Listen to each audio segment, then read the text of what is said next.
Hey guys, Akil Stokes here. Welcome back to another episode of the Trading Coach Podcast. Today, we're going to follow up on our previous episode and I'll give you an update of how the trader we just spoke to is doing.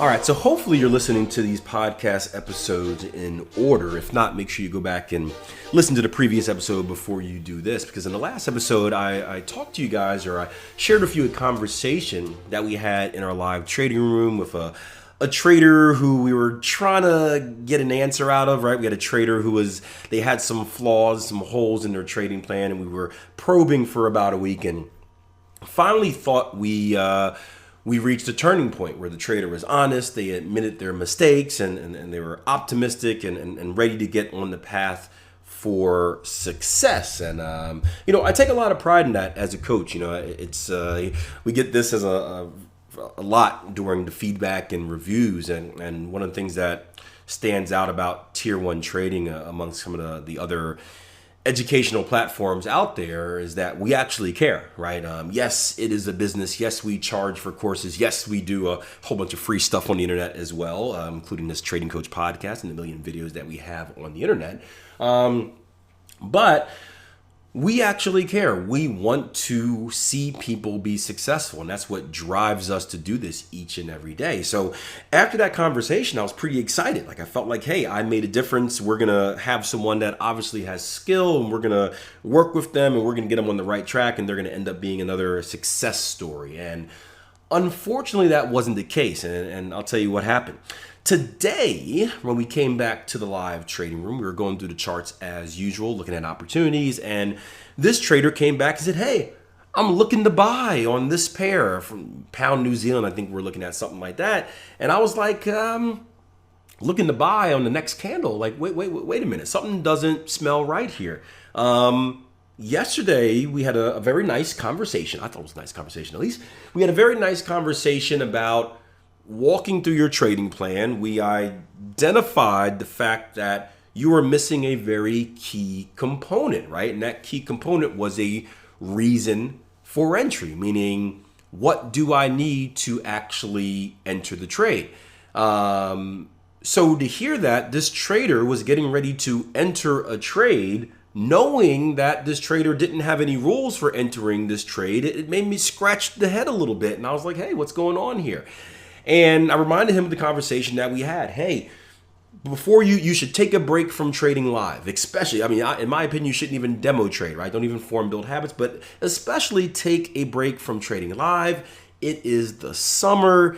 Go back, start implementing into your trading plan those ideas for rules for entry that you have. We know you didn't do back testing, because how can you back test something if you don't have a plan for it? So start going through that back testing process, get some numbers, understand your edge, and then finally come back to the markets and start destroying it once you have a solid business plan. If not, you're not going to be in a position where you could be successful, right? Imagine any other business out there starting and operating without a business plan, right? What is the first thing you do before you start a business, right? One of the first things you do, right? You create a business plan. It outlines how your business is to operate, how your business is to make money, right? If you don't have one, you're no different than a reckless gambler, right? You are essentially, even gamblers, right? That's why I say reckless gambler. When I go to gamble, I go into gambling with a gambling plan, right? I know it sounds nerdy, but yeah, I don't like losing money, so I try to win,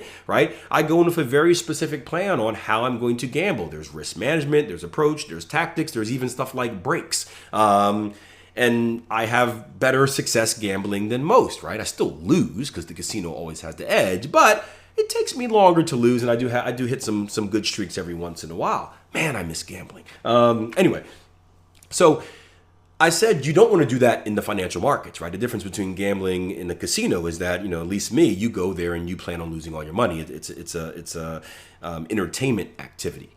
where hopefully you can end break even or with some money in your pocket. Trading is a business, right? We're not playing around with this money. This isn't entertainment. This is for income, right? This is for, future investments for kids and families or whatever you want to do. You need to take it seriously. And I thought this reminder would work. Because usually, with and this isn't a newer trader necessarily, but usually with newer traders, they have a short memory, right? They get all intrigued by the markets. Oh, yeah, I forgot I did say I was going to do that. But instead, I was caught with basically disrespect in a sense. It was essentially like, hey, yeah, that's cool. I'm going to do whatever I want anyway. How dare you, right? And it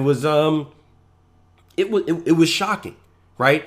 Because one of the things that we pride ourselves on with our platform is that we attract a certain type of trader, right? We attract a professional trader. We attract a professional person. We attract people with growth mindsets. We attract people who are, they are dedicated to getting good, dedicated to being successful, right? And that's hats off to our community. We've been very consistent in that message. So it's a shock to hear something like that.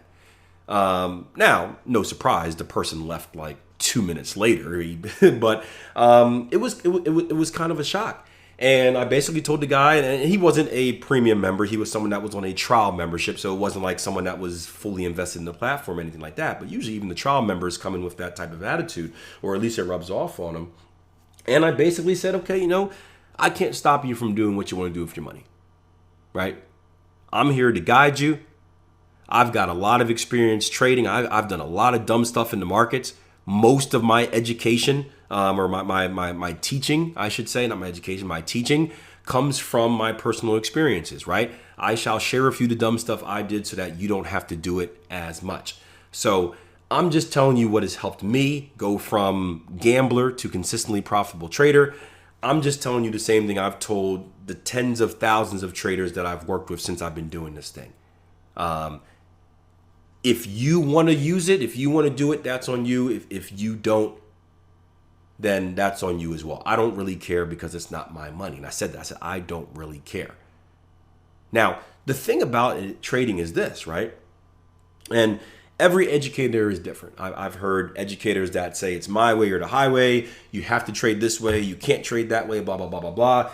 I'm a little more laissez-faire, right? I understand that there are millions of ways of trades. I don't really care how you trade. You can be a fundamental trader. You can be a technical trader.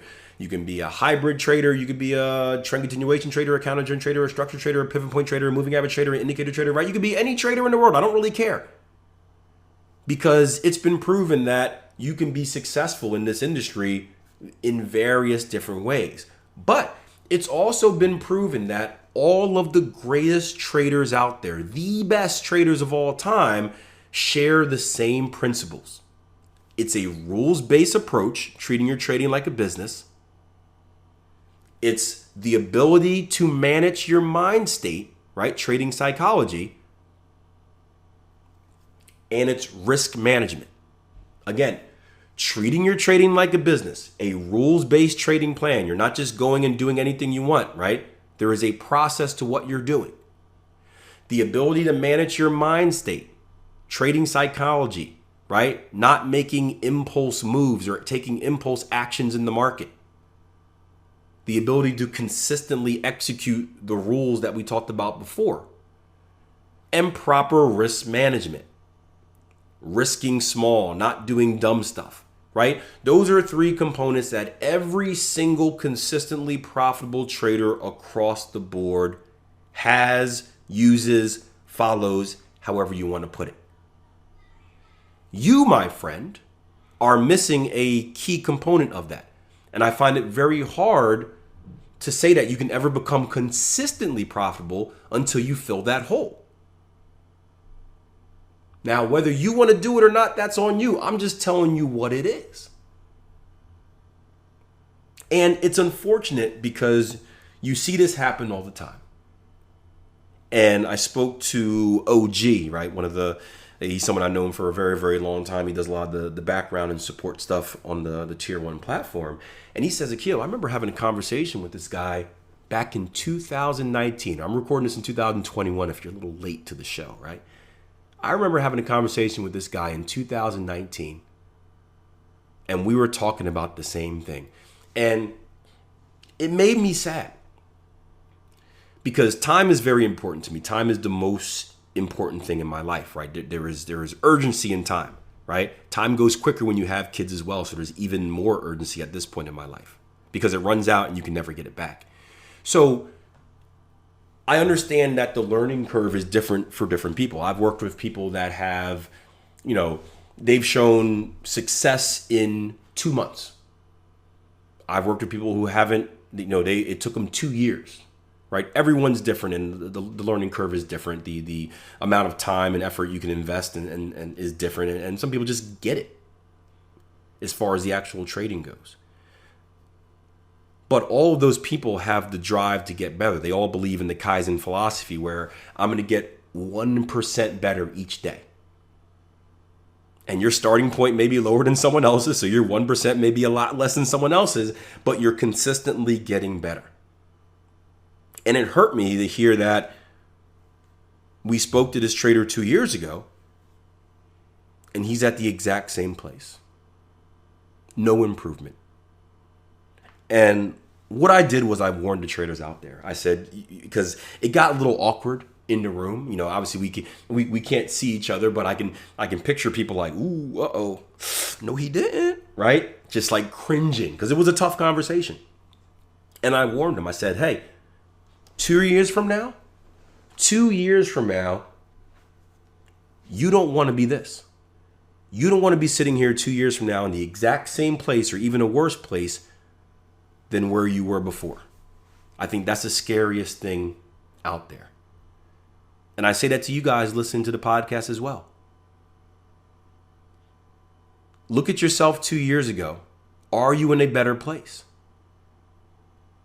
It could be life, it could be trading, it could be professional, it could be spiritually, culturally, at your job, it doesn't matter. Are you in a better place? If yes, good.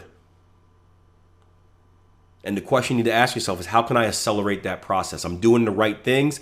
How can I accelerate it so I can do the right things or more right things and get to where I ultimately want to go quicker?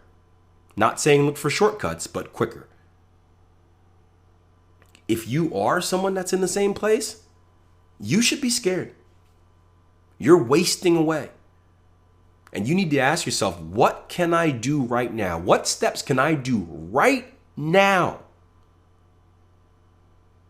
that is going to get me out of this hamster wheel? Because you're spinning right now. Spinning tires. Going around and around and around and around and around. You're feeling like you're doing a lot of work, but you're in the exact same place where you started. Get off the treadmill. Do something. Do something now. Because if not, you're going to waste away. You're not just going to waste money. You're going to waste something much more important. You're going to waste time.